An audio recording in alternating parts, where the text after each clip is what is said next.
अस्सलाम वालेकुम students. Last class में हमने जो डिफरेंशियल इक्वेशंस हैं इनसे रिलेटेड कुछ बातें डिस्कस की थी कि डेरिवेटिव क्या होता है, फिर डिफरेंशियल इक्वेशंस क्या होती हैं, क्या क्लासिफिकेशन है उनकी, ऑर्डर क्या होता है, डिग्री क्या होती है डिफरेंशियल इक्वेशन की। ये सब टॉपिक मैंने डिस्कस किए थे। लास्ट क्लास में मैं आप लोगों को एक क्वेश्चन देने लगा था लेकिन वो मिस हो गया मुझसे। मैंने आप लोगों को ऑर्डर और डिग्री की एग्जाम्पल्स करवाई थी, तो एक आप लोगों का होमवर्क क्वेश्चन था, वो उसको आपने सॉल्व करना है और कमेंट में मुझे आंसर बताना है। मैं अभी मेंशन कर रहा हूँ। एक डिफरेंशियल इक्वेशन है, मुझे जरा बताना कि इसकी ऑर्डर क्या है। पहले आप ऑर्डर लिखोगे, फिर आप लिखोगे कि डिग्री क्या है इस डिफरेंशियल इक्वेशन की। अब ऑब्वियसली ये डिफरेंशियल इक्वेशन जो है ये एक पार्शियल डिफरेंशियल इक्वेशन है, तो उस हिसाब से आप लोग देखना, कोई फर्क नहीं पड़ता, कॉन्सेप्ट सेम ही रहता है। ये एक डिफरेंशियल इक्वेशन है, पार्शियल डिफरेंशियल इक्वेशन, क्योंकि दो इंडिपेंडेंट वेरिएबल है एक्स और वाई, तो उस वाली इक्वेशन को आप बोलते हो पार्शियल डिफरेंशियल इक्वेशन। अब इस इक्वेशन में आपने मुझे बताना है कि यहाँ पे ऑर्डर क्या है और यहाँ पे डिग्री क्या है, ये कमेंट में आपने मुझे बताना है। स्टार्ट करते हैं। आज की क्लास का टॉपिक बहुत ज्यादा नहीं है, दो छोटे टॉपिक है हमारे। फिर नेक्स्ट क्लास में हमारा एक मेजर टॉपिक स्टार्ट हो जाएगा, solution of first order first degree differential equation. वो एक बहुत इंपॉर्टेंट क्वेश्चन है। सबसे पहले एक कॉन्सेप्ट होता है जिसको आप बोलते हो लीनियर डिफरेंशियल इक्वेशन। ये क्या होती है? एक लीनियर होती है, एक नॉन लीनियर होती है। तो देखो, लीनियर किसी भी डिफरेंशियल इक्वेशन को आप उस वक्त बोलोगे जब वो कुछ क्राइटेरिया को सेटिस्फाई करेगी। वो क्राइटेरिया क्या है? वो 3 पॉइंट्स हैं। अगर वो इन 3 पॉइंट्स को सेटिस्फाई करेगी तो उसको आप लीनियर बोलोगे। अगर एक पॉइंट को भी सेटिस्फाई नहीं कर रही तो उसको आप क्या बोलोगे? Non linear differential equation. तो शर्त क्या है कि इन तीनों पॉइंट्स को सेटिस्फाई करना है। पहला पॉइंट क्या है? The dependent variable and its derivative must be of degree 1। देखो, ये जहन में रखना, हमेशा डिपेंडेंट वेरिएबल y नहीं होता। इस कॉन्सेप्ट को जहन में रखना। एग्जाम्पल हम y और x की फॉर्म में दे रहे होते हैं लेकिन हमेशा y x मौजूद नहीं होता। तो डिपेंडेंट वेरिएबल की पहचान क्या होगी? जो अभी मैं ऑर्डिनरी डिफरेंशियल की बात कर रहा हूं ना, जो ऊपर लिखा हुआ वेरिएबल वो होता है डिपेंडेंट वेरिएबल, और इंडिपेंडेंट वेरिएबल क्या होगा? जो डेरिवेटिव में नीचे अपीयर हो रहे हैं। अब ये नहीं बोलना कि डिपेंडेंट y होता है, हर सिचुएशन में y नहीं हो सकता। मैं एग्जाम्पल चेंज कर दूंगा, वेरिएबल चेंज हो जाएगा पूरा।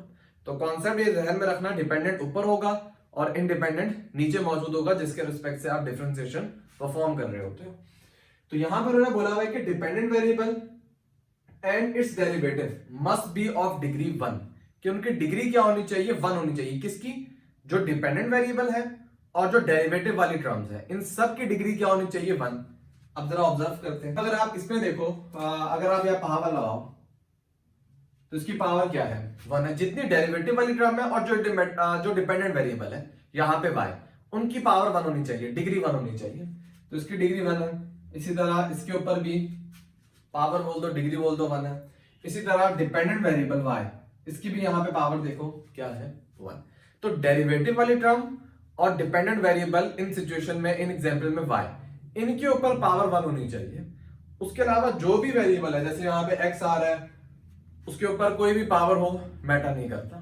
ठीक है, तो इस वाली को आप क्या बोलोगे? ये लीनियर है।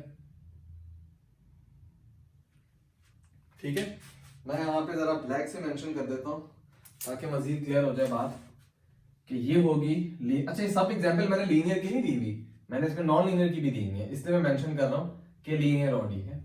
अब इसको जरा चेक करते हैं। ठीक है, अब इसमें देखो, अगर आप इसकी पावर बनाओ, पावर 1 आएगी, इसकी पावर बनाओ 1 आएगी। डेरिवेटिव की तो डिग्री 1 है, कोई मसला नहीं, ओके। लेकिन ये जो डिपेंडेंट वेरिएबल है y, इसकी डिग्री 1 नहीं है। इसमें क्या डिग्री आ रही है? 2 आ रही है। तो दैट्स व्हाई ये वाली इक्वेशन जो है, ये डिफरेंशियल इक्वेशन लीनियर नहीं है। क्या है? Non linear. ठीक है, क्योंकि पहले पॉइंट को सेटिस्फाई नहीं कर रही। अब आ जाओ दूसरे पॉइंट के ऊपर, लिखा हुआ है no product of dependent variable and any of its derivative is allowed. मतलब कि अगर आपके पास पूरी डिफरेंशियल इक्वेशन है, उसमें जो डिपेंडेंट वेरिएबल है y और जो डेरिवेटिव है वो आपस में मल्टीप्लाई नहीं हो सकते। मतलब कोई ऐसी टर्म ना हो जिसपे दोनों मल्टीप्लाई हो रहे हो, मतलब y मल्टीप्लाई डेरिवेटिव कोई भी एक टर्म होगी। फॉर एग्जांपल यहां पे आप देखो कि y जो है देखो डेरिवेटिव से मल्टीप्लाई हो रहा है, ये नहीं अलाउ। डिपेंडेंट वेरिएबल अगर डेरिवेटिव से मल्टीप्लाई होगा तो फिर उसको आप लीनियर नहीं बोलोगे, वो क्या हो जाएगी? नॉन लीनियर हो जाएगी। तो डिपेंडेंट कभी भी डेरिवेटिव से मल्टीप्लाई नहीं होना चाहिए। फॉर एग्जाम्पल इसमें देखो, अच्छा डेरिवेटिव आपस में भी मल्टीप्लाई नहीं हो सकते। जैसे इसमें देखो dy अपॉन dx और दूसरी वाली टर्म भी क्या है d square y upon d x square, ये भी दोनों आपस में मल्टीप्लाई हो रहे हैं, तो इसको भी आप क्या बोलोगे, नॉन लीनियर बोलोगे। ठीक है, तो y और डेरिवेटिव ये आपस में मल्टीप्लाई नहीं हो सकते, या डेरिवेटिव और डेरिवेटिव आपस में मल्टीप्लाई नहीं हो सकते। y और y तो अगर मल्टीप्लाई हो गए वो तो इस पॉइंट को सेटिस्फाई नहीं करेंगे, क्योंकि उनकी पावर स्क्वायर हो जाएगी या क्यूब हो जाएगी। मिनिमम तो स्क्वायर होगी ना, अगर y की दो term y multiply y square हो जाएगा, वो इस पॉइंट को सेटिस्फाई नहीं करेगा। तो कहने का मतलब है प्रोडक्ट टर्म नहीं होनी चाहिए दो डेरिवेटिव के दरमियान, दो y के दरमियान, या y और डेरिवेटिव के दरमियान, ये मल्टीप्लाई नहीं हो सकते। तीसरी एग्जांपल में देखो, यहां पे देखो डेरिवेटिव और y आपस में ऐड हो रहे हैं, मल्टीप्लाई नहीं हो रहे हैं। ओके सीन है। यहां पे आओ x स्क्वायर मल्टीप्लाई हो रहा है साइन x से, हमें कोई कंसर्न ही नहीं है। मैंने आपको बोला है डिपेंडेंट और डेरिवेटिव, ये जो इंडिपेंडेंट वेरिएबल x है हमें कोई ताल्लुक ही नहीं है, ये मल्टीप्लाई हो डिवाइड हो कोई मसला नहीं है। इसी तरह इसको आप क्या बोलोगे, लीनियर बोलोगे।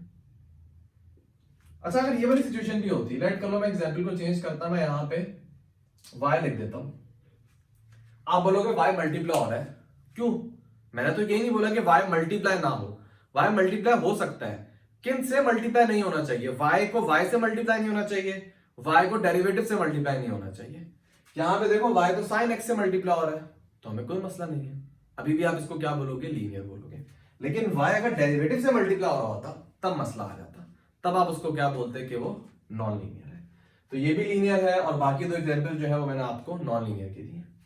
तीसरा और आखिरी पॉइंट है, no transcendental function of dependent variable and its derivative is allowed.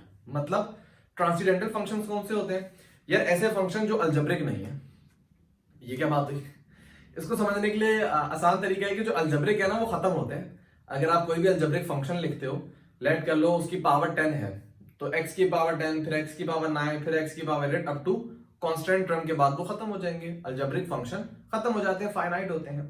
Transcendental function है, एक तो वो अलजेब्रिक नहीं है, ठीक है, दूसरी बात वो खत्म नहीं होंगे। उसकी रीजन ये है, अगर कोई फंक्शन अलजेब्रिक नहीं है तो वो खत्म नहीं होगा। फॉर एग्जांपल अगर मैं यहां पे sin x बोलूं, तो sin x एक अलजेब्रिक फंक्शन नहीं है। अगर आप इसको अलजेब्रिक फंक्शन में कन्वर्ट करो तो इनफिनिट आएगा आपके पास। इस पे आप मैक्लॉरन सीरीज, टेलर सीरीज जो है वो लगा लो, इसको अलजेब्रिक की फॉर्म में एक्सप्रेस कर लो, लेकिन फिर भी इनफाइनाइट टर्म होंगी, फाइनाइट नहीं होंगी इसके अंदर। कोई स्टूडेंट सवाल कह सकते हैं ना, सर sin x आपने बोला है कि ये अलजेब्रिक नहीं है, मैं तो इसको कन्वर्ट कर सकता हूं अलजेब्रिक में, तो आप कर सकते हो अलजेब्रिक टर्म में, लेकिन वो इनफाइनाइट होगा, वो फाइनाइट नहीं बनेगा आपके पास। ठीक है, तो ये ट्रांसीडेंटल फंक्शन होता है। इसी तरह hyperbolic function, logarithmic function, exponential function, gamma function और जीटा फंक्शन हो गया, इलिप्टिकल फंक्शन हो गए, ये जितने भी फंक्शन हैं ये सब क्या होते हैं, ट्रांसीडेंटल फंक्शन होते हैं। तो यहां पे वो क्या ये कह रहे हैं कि y और डेरिवेटिव ये ट्रांसीडेंटल में नहीं आना चाहिए। फॉर एग्जाम्पल जैसे इसमें y जो है वो देखो ट्रांसीडेंटल के साथ आया हुआ है, sin y, मसला हो गया। इसी तरह नीचे वाले एग्जांपल में देखो डेरिवेटिव जो है वो ln के साथ आया हुआ है, लोगैरिथमिक के साथ आया हुआ है, तो ये ट्रांसीडेंटल हो गया। तो एक और एग्जांपल भी यहां पे हम लिख सकते हैं, जैसे आप मैं लिख दूं dy upon dx equal to ln sin x। इसमें हमें कोई मसला नहीं है, क्यों भाई, शर्त यह है कि डिपेंडेंट वेरिएबल और डेरिवेटिव ये ट्रांसीडेंटल के साथ नहीं आने चाहिए। बाकी अगर कोई ट्रांसीडेंटल के साथ आ रहा है हमें कोई मसला नहीं है। यहाँ पे जो साइन जो x फंक्शन है वो साइन के साथ भी आ रहा है, वो ln के साथ भी आ रहा है, हमें कोई मसला नहीं है। ठीक है, x किसी के साथ भी आए हमें कोई ताल्लुक नहीं है उससे। हमें मसला ये है कि y ट्रांसीडेंटल के साथ ना आए, डेरिवेटिव जो है वो ट्रांसीडेंटल के साथ ना आए। अगर आएगा तो वो लीनियर ऑर्डी नहीं होगी, वो नॉन लीनियर हो जाएगी। ठीक है, तो ये भी नॉन लीनियर है, इसी तरह ये भी नॉन लीनियर है क्योंकि इसमें डेरिवेटिव ln के साथ आ रहा है, ट्रांसीडेंटल है। ये लीनियर है क्योंकि इसमें y की टर्म तो है ही नहीं, और जो डेरिवेटिव की टर्म है वो ट्रांसीडेंटल के साथ नहीं है।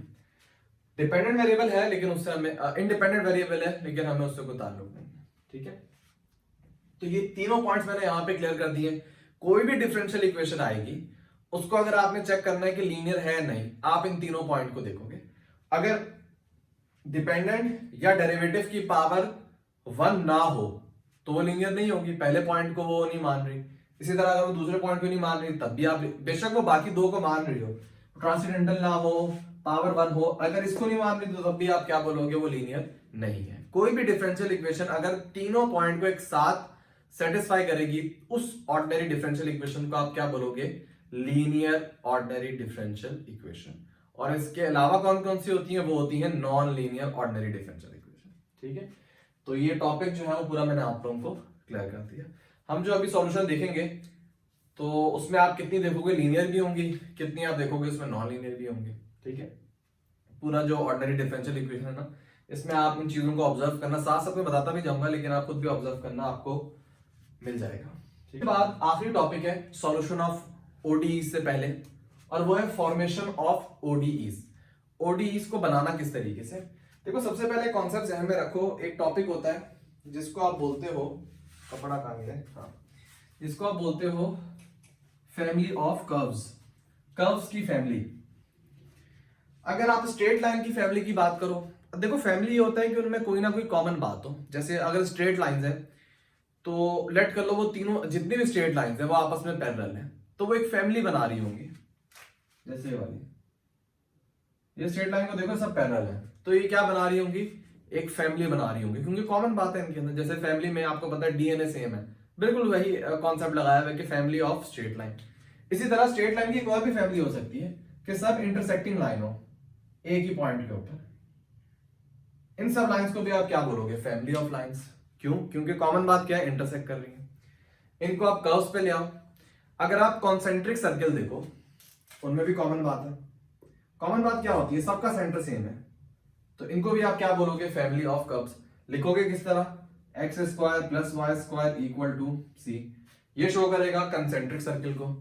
सी यहाँ पे पॉजिटिव होना चाहिए क्योंकि रेडियस को रिप्रेजेंट करता है, तो आप कोई भी वैल्यू पुट करते जाओ, आपके पास सर्किल आता जाएगा, उसका सेंटर सेम ही होगा, रेडियस में फर्क होगा, लेकिन सेंटर सेम है, जिसकी वजह से आप क्या बोलोगे, फैमिली ऑफ कर्व। ठीक है, तो यहाँ पे आप एक चीज ऑब्जर्व करोगे कि फैमिली ऑफ कर्व्स अगर आप देखो तो उसमें एक अननोन मौजूद होता है, एक कांस्टेंट टर्म मौजूद होती है। अब वो एक होगा तो उसको वन पैरामीट्रिक फैमिली कह देंगे हम। अच्छा, इसको पैरामीटर कहते हैं, एक वर्ड पैरामीटर होता है जो कि वेरिएबल और कांस्टेंट के दरमियान की चीज होती है, सिंपल लैंग्वेज में, कि किसी एक कंडीशन में उसकी वैल्यू हमने फिक्स की हुई है लेकिन वो बाद में चेंज भी होगा। ठीक है, कांस्टेंट हमेशा फिक्स रहता है, वेरिएबल हमेशा चेंज होता है, लेकिन पैरामीटर किसी एक सवाल में फिक्स है लेकिन बाकी सवाल में चेंज हो जाएगा वो उसी सिचुएशन में, तो दैट्स व्हाई इसको पैरामीट्रिक कहते हैं। और भी कॉन्सेप्ट होता है, आप लोग सर्च कर सकते हो।